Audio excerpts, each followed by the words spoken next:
Hi there, it's Dr. JOYLYN Sparkles and welcome to your Power Hour. This is your time to put what's on your mind on my mind, and we'll put our heads and hearts together and we will come up with a way to go from stuck to happy as fuck.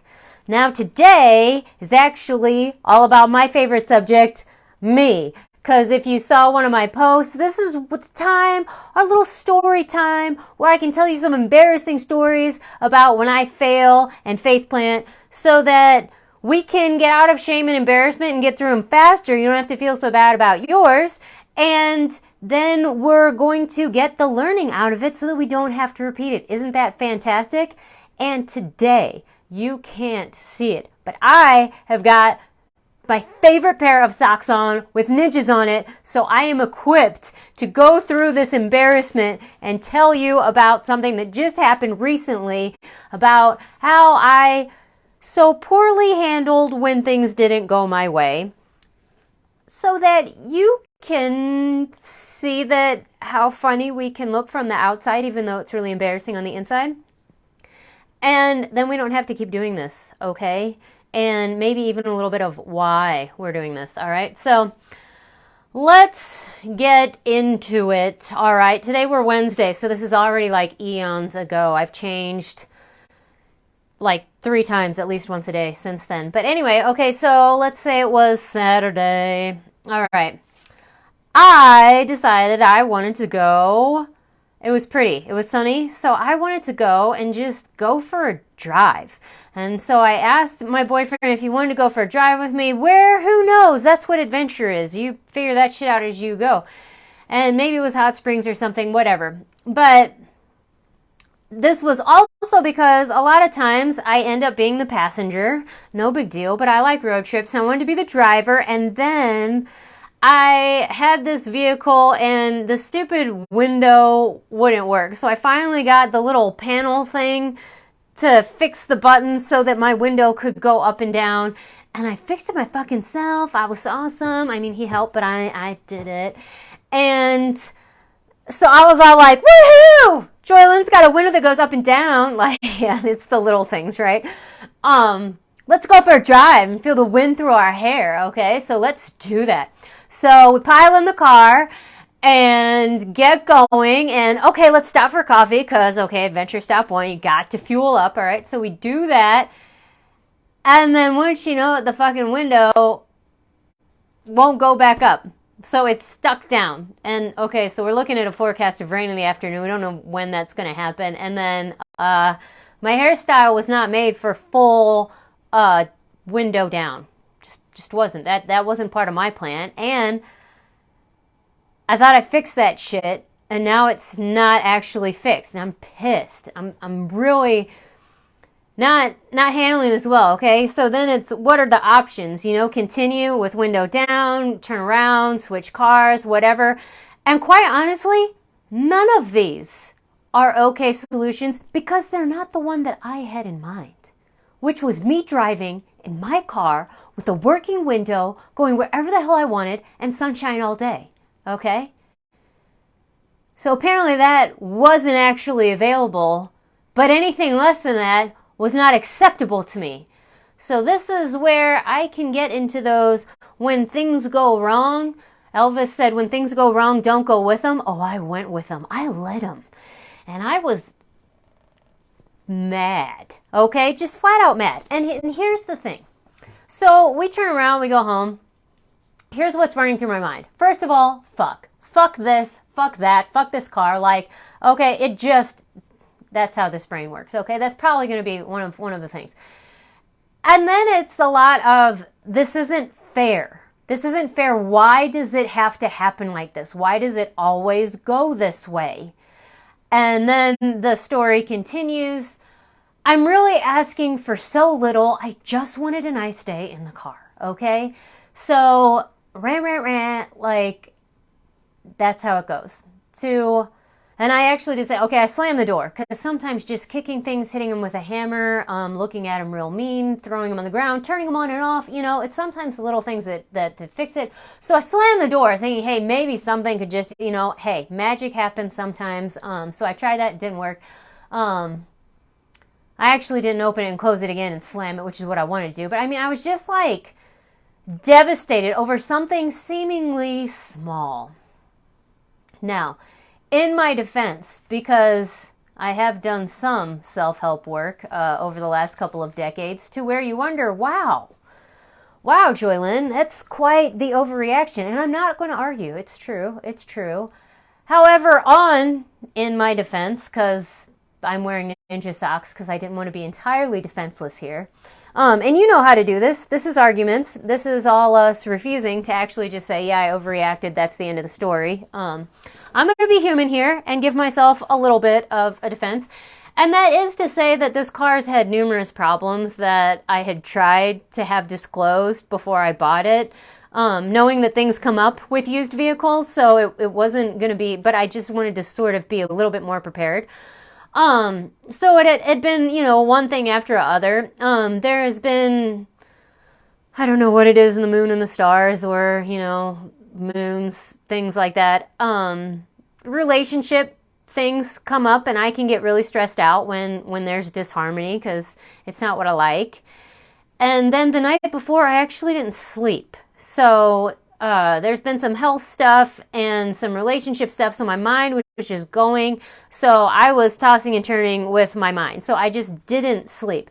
So let me tell you, folks, that if there's a day where you don't sleep or you sleep really poorly, give yourself some grace. And by that, I mean, don't be so hard on yourself if you overreact, but also don't believe all your thoughts and your feelings so that you don't overreact. Okay, there's just a helpful hint, okay? If you haven't slept, back the fuck off. Don't open your mouth and don't buy anything that crosses your mind. You'll be much better off. If you can do that,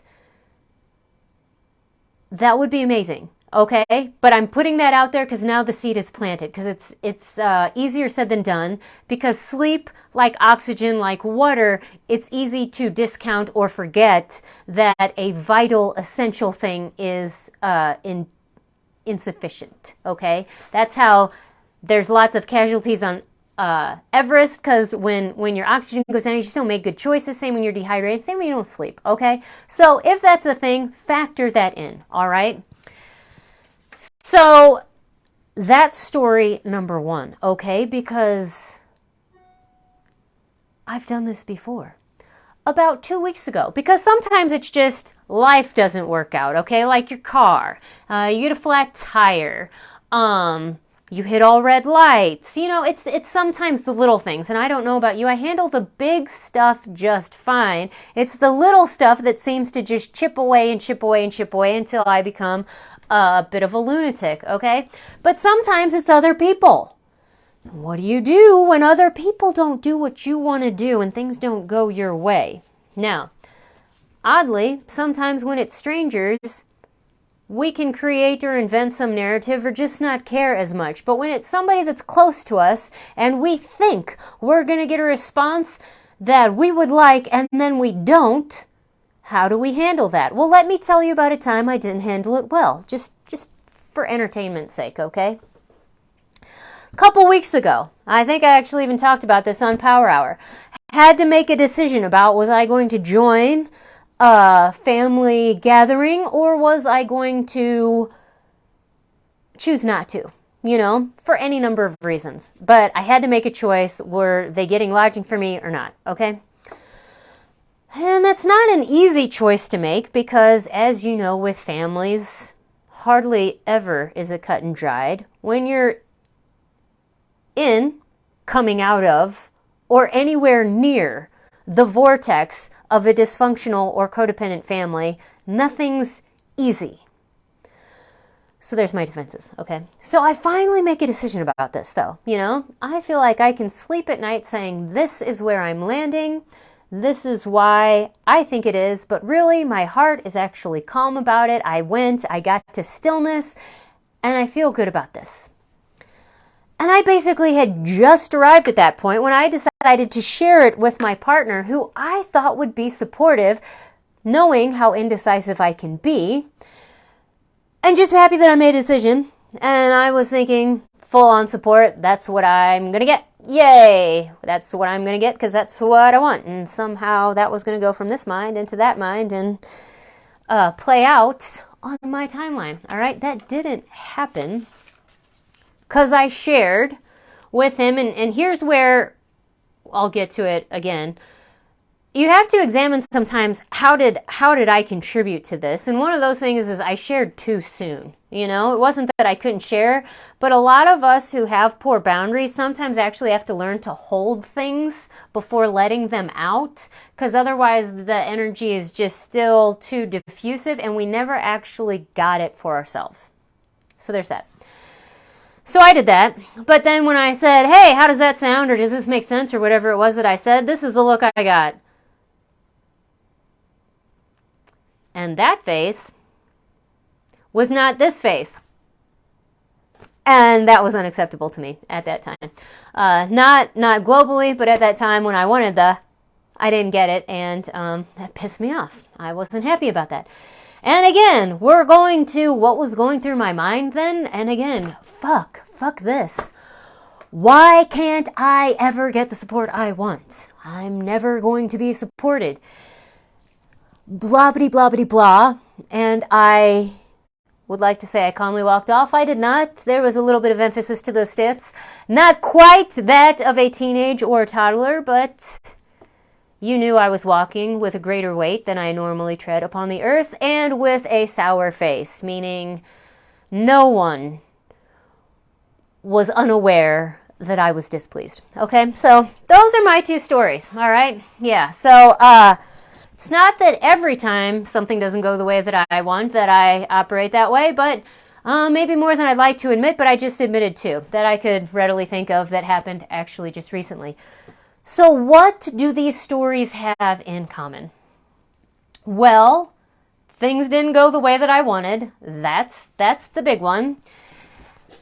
And what it was then my mind went around with stories. And you will notice that the dialogue has either always or never in it, as if this story characterizes all other stories or life experiences. That is a language pattern that generally indicates inaccuracy and doesn't actually help us feel better. Okay? It just amplifies the charge that's going through. You will also notice that there tends to be a not fair or why not, why can't it, that there is a childish response here. Now, when it comes to this, I was going to say, and here's another theme here, if you could sum it up in a word. Well, maybe two. One of them would be uptight, okay? And I fight against that one because I don't normally classify myself as type A. But when I have an idea of how things could go, and actually realistically figuring other variables and, human responses and things, but I think that this one's, reasonable, logical, it's not over the top, so that when it doesn't go that way, I get a little bit pissed. Yeah, still a little bit uptight there. There's a bit of a control freak. And when it's why can't, it's not fair, and it never goes my way, that's a bit of a child and or victim response. Now, with those two things, here's a silver lining. It's not quite a defense. It's actually just to let you know those are both trauma responses. The control freak is one who needs to control the things in their life because they didn't have any when they were very small. It's just a coping mechanism. The child or the victim is an archetype. It's that broken piece that kind of got stuck at that age, that whatever got triggered triggers that one to be the one who's steering the wheel, who's driving the bus at that time. So it's not particularly that it's your fault or that you're just a bad human being, that you are somehow inherently missing something or broken. It's just to know that the job didn't get completed. The trauma got stuck. And so now the trigger brings it up, and someone who is not you presently is in charge of your emotional and thought processes, okay? And what we can tell then by how we feel during the experience, way intense, over the top, And I tend to be an expressor when it comes to this. When it comes to intimate conversations and it gets intense, I tend to be a meltdowner and I shut down. So I actually have both of those. Isn't that fabulous? Yes. So some of you might know yourself as one or the other, and have, I explode or I just melt down. Okay. Doesn't really matter. The underlying thing is the same. And the bottom line is it's not actually working. And it won't work from here on out. Okay, those things may have actually gotten something at the point when they were instigated, whatever. But they're not now. And we know it because we don't feel good. Things are really intense inside of our bodies. And then we'll leave this experience or interaction either embarrassed, really angry, perhaps remorseful, feeling guilty or shameful, but our self-esteem takes a hit. As far as somewhere in there, we're just like, I wish I would have handled that better. I wish that shit didn't bother me. Okay? So how do you get to where it doesn't bother you? Okay? So I'm not just sharing my stories just so you can have somebody to laugh at. Please, laugh if you will. But see yourself in me so that you can also laugh at yourself and be like, ha, I've done that too, okay? We don't have to take this shit so seriously. Look, I'm alive. I made it. All right? And I'm going to do better from here on out because now I saw it in a different way, because here is the real big good news, okay? There's been progress. Yeah, didn't handle that the way that I wanted to, but it actually wasn't intense. Whereas once upon a time, something that minor may have actually led me to think I need to end my life because suicide was such an ingrained thought habit. That didn't happen. That's a huge celebration, okay? I did not feel like harming myself because of this. Then it didn't last as long, and I didn't complex it as much with building so many things on top to where, yes, I was embarrassed, but I also knew I could live through this, that this wasn't going to be the end. And if you saw in the event description, this collateral damage, knowing that somebody else is witnessing this, watching me, and also having to deal with me at this time, and people can only take so much before they actually say, I'm not going to be with you with this anymore, that I actually knew if that happened, I would understand because I'm being crazy, even though I'm not intending to. But I'll still be here with me. Okay, so that is huge progress. I'm not going to abandon myself even if somebody else decides they can't handle this anymore. Okay? Huge, okay? Then I'm also reacting, not great, but not as inflammatory as before, to where I can not say things that I want to say. A lot of the fucks don't come out. They're just running around in there. So, hey, less collateral damage. These are all great things, okay? Constant, continual improvement. It's actually how we're moving, because when we're going from stuck to happy as fuck, that's not instantaneous, okay? There's quantum leaps, but a lot of times it's the steps. It's good. But here is where the big celebration comes from. When I noticed, hey, I don't like this. I got called childish and immature. Not inaccurately, but it actually was true. But instead of me getting mad at that person for saying that, I actually got curious about that, seeing how my language was actually really childish patterns about it's not fair, it's always, it never, like those kind of things. Those are childish language patterns, to where I actually got curious. If I'm behaving like a child, that's who needs love right now.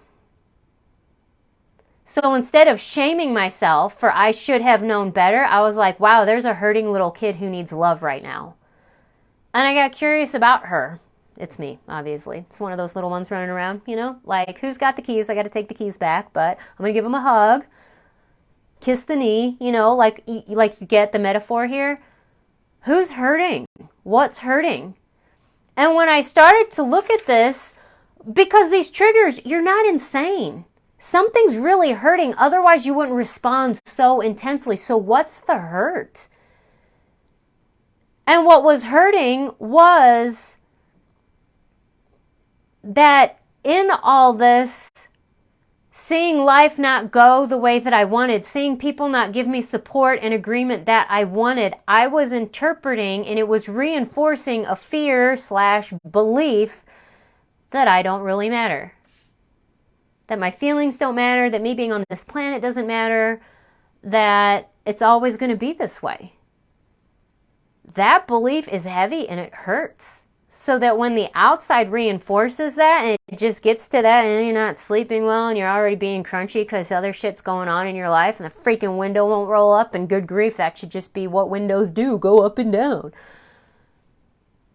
Oh, I guess I don't matter. I guess it's just always going to be this way. Oh my God. And it hurts. It hurts.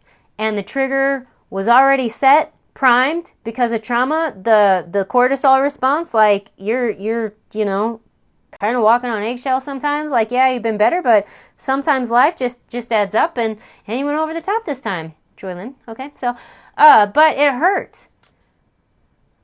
So that the big celebration is that I got curious about what the hurt was and who was hurting. Little kid feeling hurt, feeling like they don't matter. Okay, why? Because in childhood I didn't matter. Okay, now that's an interpretation. Yes, it's also where the brain tends to go when you're in dysfunctional family systems and you don't actually get the love and attention you need at the times that you need it. And again, it's not because people are inherently bad, wrong, or trying to hurt you. It's because they have their own pain and maybe they can't give the love because they don't have it to give. Okay, so it's not about blame and it's not about trying to explain it. It's just saying, oh shit, okay, that's there. But I don't want it to be running my life anymore, so how do I actually change this? Getting curious about it and responding with love instead of with judgment is huge. So I want you to pay attention to what I just said. Rewind and watch that part like a couple of different times, because you'll miss it and discount it as fluff if you're not actually noticing. Meeting this feeling and this awareness with love instead of judgment is going to change it. Even if you don't do anything else, because that's a huge shift. Then when you also get to the bottom of it, that this is a belief and there's a lot of hurt feelings in there, and that it has some rooting in trauma, that going against it with logic isn't going to work. You already are aware that you're being a bit of a crazy loon, okay? Like that this is over the top, you're overreacting, it doesn't make sense, it's just a window. But if you keep doing that, that's the judgment. You just keep hearing the person, yourself now, chipping away at you, telling you that how you are is not okay, and here's why. But because you're feeling, it's intense and it's trauma rooted, your medial prefrontal cortex, the part that's the rational thinking, is down regulated right now.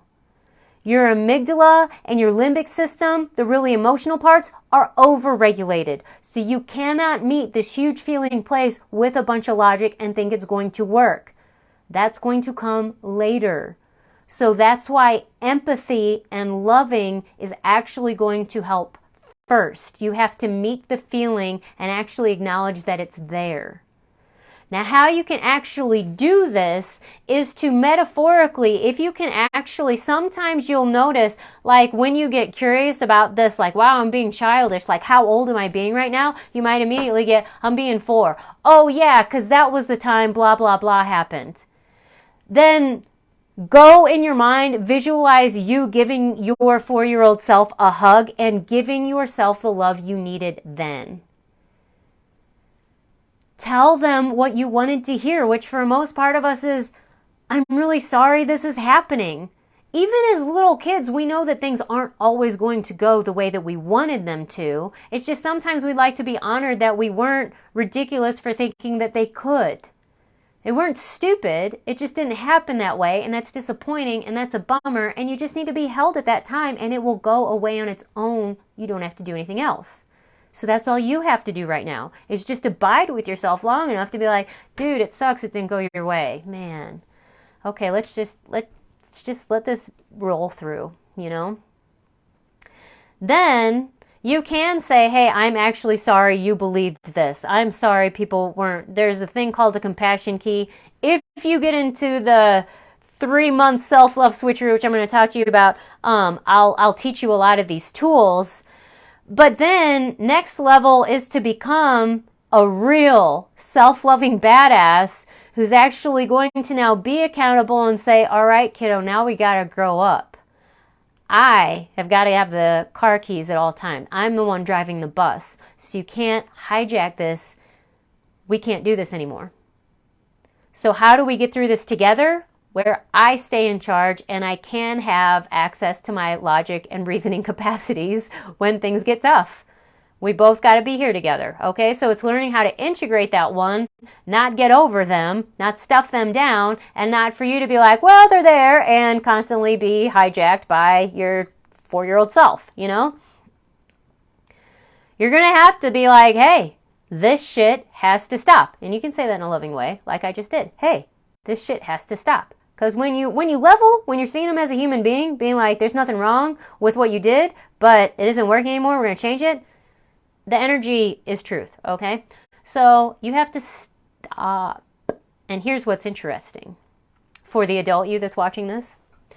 When you know how to stop, you become unstoppable. Because then you don't have to keep going and snowballing. You don't have to go down on greased wheels, you know, off the rails on greased wheels, or I don't know. Let's mix metaphors. I like to do that, I guess.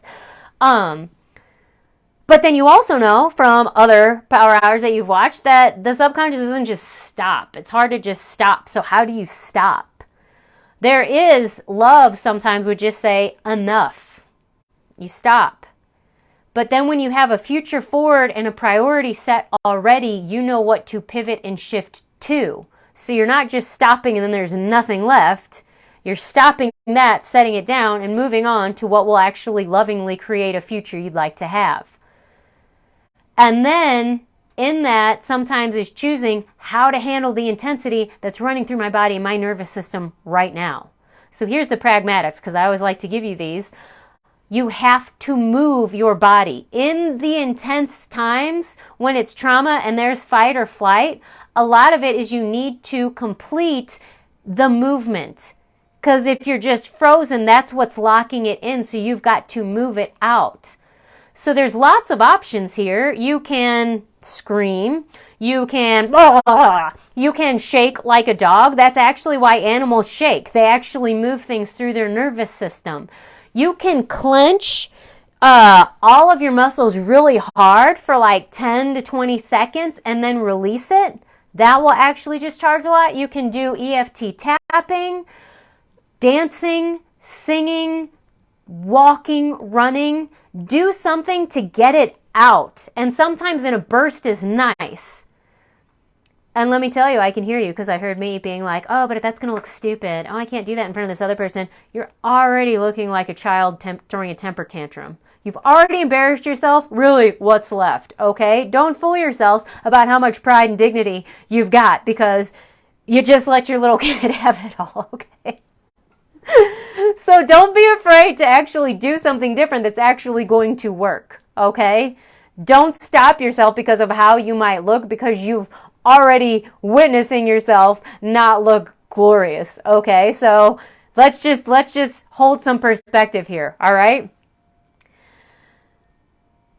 This is possible to actually learn how to not go with things when things don't go your way. So when things go wrong, don't go with them. You can actually do that from here on out.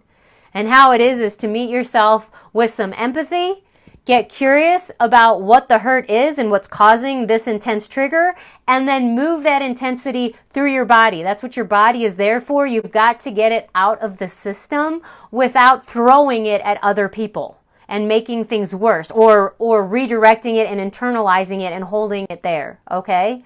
So you move it to get it through your body.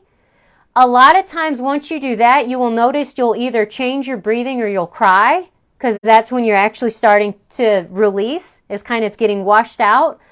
And then you'll go to stillness, where then it's going to be a lot easier to actually have the awareness of what just happened. This is what I'm going to show you and teach you in the 3-month self-love switcheroo. Okay, I've revamped the 90-day relationship remodel because it's really that we're having to learn how to reparent ourselves, how to give ourselves the love that we needed that we didn't get for reasons that it doesn't really even matter, but that you're still needing it now, and without it are getting triggered and emotionally overreacting and can't handle when things don't go your way, so that you're still being a control freak, having stress gut, not sleeping well at night, insisting that things go your way and falling apart when they don't.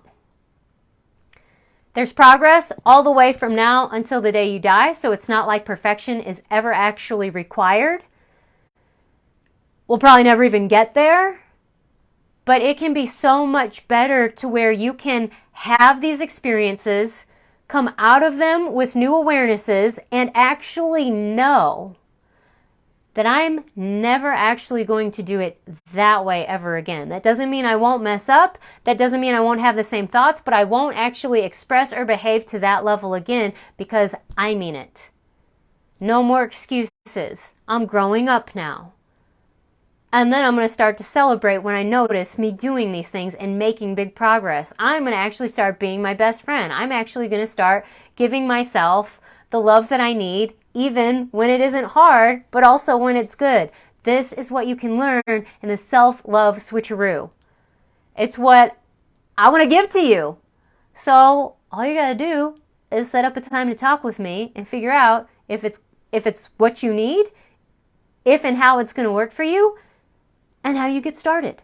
So you can either message me right here on Facebook, or go to ihappentothings.com and click on the schedule a call for clarity. You fill out a super short form, which basically lets me know who I'm going to be talking to. And you set up an appointment, and ta-da, we talk. And guess what? I'm the one answering the phone because I am going to be with you from the start to the finish. So it's going to be me, a real human being, that you're going to be talking to see if this is actually going to work. All right? And let me tell you, it will. It does. How do I know? Because I'm sitting right here in Power Hour telling you embarrassing stories about how I messed up, but that I actually already feel better about my future moving forward, and it's okay. And now I have even more to share with you about how to do it faster so that you don't actually have to do the exact same thing I did. Okay? Yay! More love makes everything better. All right? I want to talk to you about the 3-month self-switcheroo, the 3-month self-love switcheroo, because I want you to boost up your self-love so that you don't feel so triggered anymore. Okay? Because life's too short for that shit. It's not fun. It's getting a little bit boring anyway, I think. Okay? There's more better possible. Like I say, the best is yet to come. And let's get to it. All right? That is it for Power Hour. I am already looking forward to talking to you next week. Hopefully, maybe with a little less embarrassing story. Maybe it'll be about something I actually did good. Until then, I hope you have a fabulous day, week, and I will see you next Wednesday. All right. Mwah.